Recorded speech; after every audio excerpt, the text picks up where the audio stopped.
Have you ever walked into your garden after a rainy morning and noticed a strange patch of white foam clinging to a plant stem? At first glance, it looks like someone squeezed soap onto your flowers, or that a mysterious fungus has suddenly appeared overnight. Most people react the same way. They grab a hose, wipe it away with a glove, or spray the plant with chemicals before even taking a closer look. But what if removing that foam isn't always the best first step?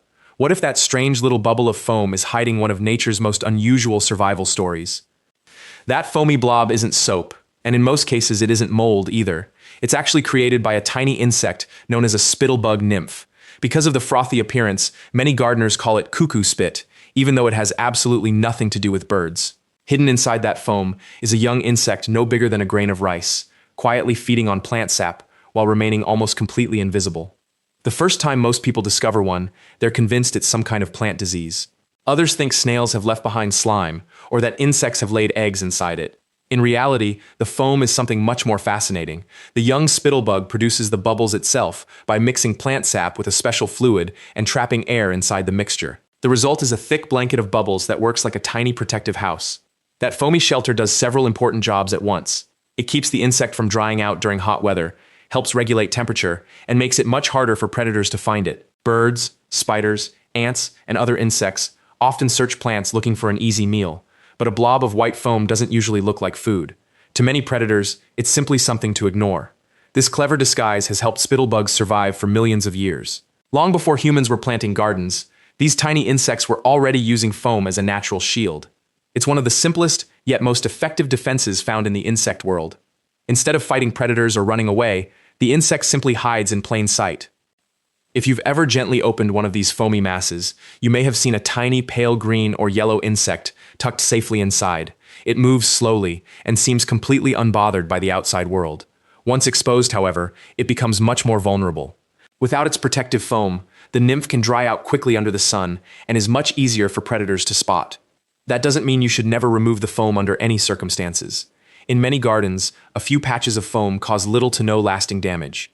The insects feed by drawing water-rich sap from plants, and healthy plants can usually tolerate small numbers without any noticeable problems. You might never even realize they're there unless you happen to spot the foam. Problems usually arise only when very large populations build up on young or already stressed plants. In those cases, feeding can contribute to weaker growth, curled leaves, or reduced vigor. Even then, the foam itself isn't the problem. It's simply the visible sign that the insects are present. One reason gardeners often overreact is because the foam appears suddenly. You may inspect your plants one evening and see nothing unusual. The next morning, several white blobs seem to have appeared out of nowhere. It feels almost mysterious. In reality, the insects have been there, quietly feeding and building their shelters while you weren't looking. Nature is full of examples like this, where something that seems alarming is actually part of a much larger ecological balance. Every garden contains countless tiny relationships between insects, plants, predators, fungi, and microorganisms. Not every unfamiliar sight is a disaster waiting to happen. Sometimes it's simply a reminder that your garden is supporting life in ways you never noticed before. Many experienced gardeners don't rush to spray chemicals the moment they find these foamy patches. Instead, they first check how many are present and whether the plant is actually showing signs of stress. If the plant looks healthy and only a few foam masses are present, the best approach is often to simply observe rather than panic. Watching closely can teach you far more about your garden than immediately trying to eliminate everything that looks unusual. If you do decide there are simply too many spittlebugs on a particular plant, there's no need to reach for harsh pesticides as your first solution. A gentle stream of water from a garden hose is often enough to wash away the foam and expose the insects. This won't always eliminate every nymph, but it can reduce their numbers without harming beneficial insects that may also be living nearby. It's a simple method that many experienced gardeners prefer because it targets the problem without upsetting the balance of the garden. Another helpful step is to keep your plants healthy. Strong, well-watered plants with good airflow are naturally better equipped to handle occasional insect feeding. Just like healthy people recover more easily from minor illnesses, healthy plants can usually tolerate a few sap-feeding insects without suffering any lasting damage. That's why gardeners who focus on overall plant health often experience fewer serious pest outbreaks in the long run. It's also worth remembering that not every plant attracts the same number of spittlebugs. They can be found on hundreds of different plant species, from ornamental flowers to herbs and shrubs. Some years you may barely notice them, while in other years they seem to appear everywhere. Weather plays a major role. Mild temperatures and moist conditions often help young nymphs survive, which is why you may notice more foam during spring and early summer than later in the season. One of the most interesting parts of the spittlebug's life comes after it leaves the foam. As it matures into an adult, it no longer needs that bubbly shelter. The adult insect develops wings and becomes an impressive jumper. In fact, spittlebugs are among the best jumping insects on Earth relative to their body size. Using powerful muscles in their hind legs, they can launch themselves many times their own length in the blink of an eye. What looked like a helpless little insect inside a bubble suddenly becomes an incredibly agile escape artist. Scientists have studied these remarkable jumps for years because the mechanics are so efficient. The insects store energy in their legs before releasing it all at once, producing an explosive leap that helps them escape predators almost instantly. It's another reminder that even the tiniest creatures often possess abilities that seem almost unbelievable.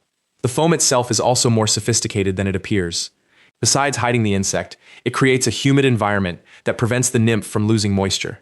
Tiny insects can dry out surprisingly quickly, especially on hot, sunny days. Without that protective bubble blanket, many young spittlebugs would struggle to survive long enough to become adults. What looks messy to us is actually a carefully engineered survival system. Of course, this doesn't mean every insect in your garden should be left alone no matter what. Gardening is always about balance. If a particular pest begins causing significant damage, taking reasonable action is perfectly appropriate. The key is understanding exactly what you're dealing with before reacting. Identifying the insect first often leads to better decisions than assuming the worst based on appearance alone. That lesson applies far beyond spittlebugs. Ladybugs are often welcomed because they eat aphids. Ground beetles help reduce populations of harmful insects hiding in the soil. Praying mantises hunt a wide variety of garden pests. Even spiders, which many people fear, quietly remove countless flies, mosquitoes, and other insects every single night. A healthy garden isn't one that's completely free of insects. It's one where different species help keep each other in balance. The next time you spot that strange white foam on one of your plants, pause for a moment before wiping it away. Take a closer look. You might discover a tiny architect hiding inside, protected by one of nature's simplest yet most effective inventions. Whether you decide to leave it alone or gently remove it, you'll be making an informed choice instead of reacting out of fear. Nature has a way of turning ordinary moments into fascinating discoveries when we slow down enough to notice them. Something as small as a patch of foam can reveal an entire story of survival, adaptation, and balance that's been unfolding quietly in gardens around the world for millions of years. The more you understand these hidden stories, the more you'll see that your garden isn't just a collection of plants. It's a living ecosystem filled with incredible creatures, each playing its own role. So before you remove that weird foam from your plants, remember that it may be protecting a tiny insect carrying out one of nature's most unusual survival strategies. Sometimes the strangest things we find in the garden aren't signs of disaster at all. They're simply reminders that life is thriving in places we rarely think to look. If you enjoyed uncovering this hidden secret of the garden, don't forget to like the video, subscribe for more fascinating stories about the creatures living right outside your door, and let us know in the comments if you've ever spotted this mysterious foam in your own yard. You never know what surprising piece of nature we'll uncover next.